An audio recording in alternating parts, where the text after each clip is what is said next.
Europe 1, 7h17. Il y a une semaine, les opérations militaires ont repris de plus belle au Mali. Alors, où en est-on vraiment dans ce pays? Vous allez tout comprendre.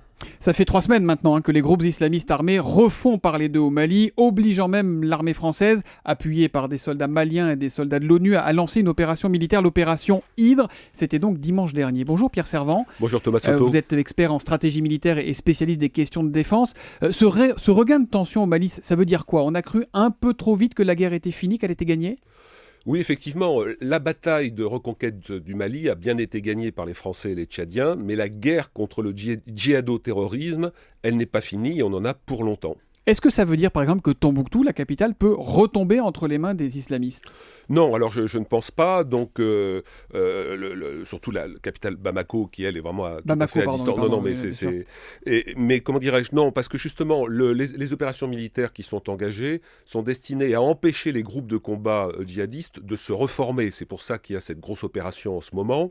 Depuis plusieurs mois, vous avez quelques attaques kamikazes sporadiques. Donc, justement, ils ont des difficultés à se reconstituer. Mais vous avez regardé le nom de l'opération qui s'appelle Hydre de Lerne, les travaux d'Hercule, c'est-à-dire que chaque fois qu'on coupait une tête de l'hydre de Lerne, 2 repoussaient. Donc c'est un travail incessant qu'il faut poursuivre pour éviter justement qu'ils puissent se retrouver en position à nouveau de force au Mali. En tout cas, la situation a l'air d'inquiéter au plus haut point le nouveau président malien, Ibrahim Boubacar Kidal, qui a dit que ce qui se passait à Kidal était inadmissible. Il se passe quoi là-bas?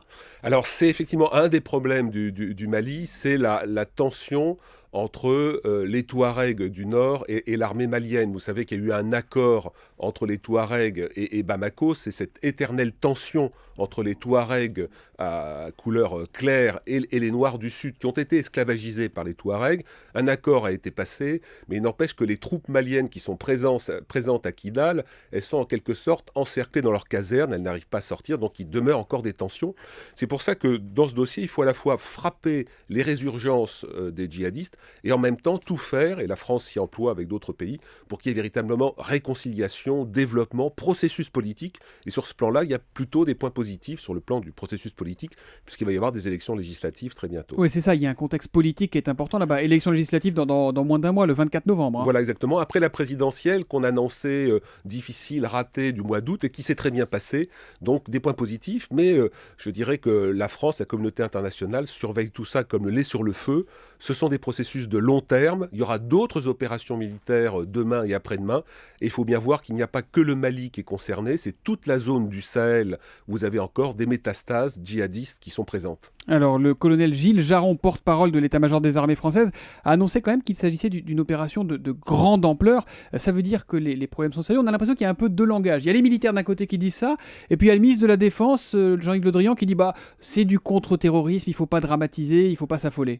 Alors les deux discours sont un peu compatibles. C'est une opération de grande ampleur parce qu'elle dure longtemps et pour la première fois, elle met en scène les Français, les Maliens, le début d'armée malienne qui est en train de sortir des mains des formateurs européens, et puis l'ONU, la MINUSMA, qui est présente. Donc de ce point de vue-là, c'est assez nouveau. Le volume de force, 1500 hommes, c'est important. Des deux côtés de la boucle du Niger, c'est aussi important. Donc c'est une opération importante. Mais il n'y a pas énormément de combats. C'est pas destiné à faire des combats. C'est destiné, à rassurer la population avant les élections, et puis à traquer les caches d'armes, empêcher les regroupements. Il y a aussi une partie dissuasive. Donc c'est important, et en même temps, c'est pas une opération de guerre majeure. C'est dit, François Hollande voulait que nos soldats rentrent assez vite du Mali. Le retour avant la fin de l'année, il ne faut plus y compter, Pierre Servan? Alors, François Hollande avait toujours dit qu'il resterait, ce qui était prévu, c'était 1000 hommes à la fin de l'année. Il en restera 2000, ce qui montre bien d'abord... Ce qui est 2 fois plus. Ce qui est 2 fois plus, que la France restera, à mon avis, longtemps. Elle est déjà très présente dans la zone. Et encore une fois, c'est un dossier très sensible. Et le djihadisme a cette capacité à renaître de ses cendres.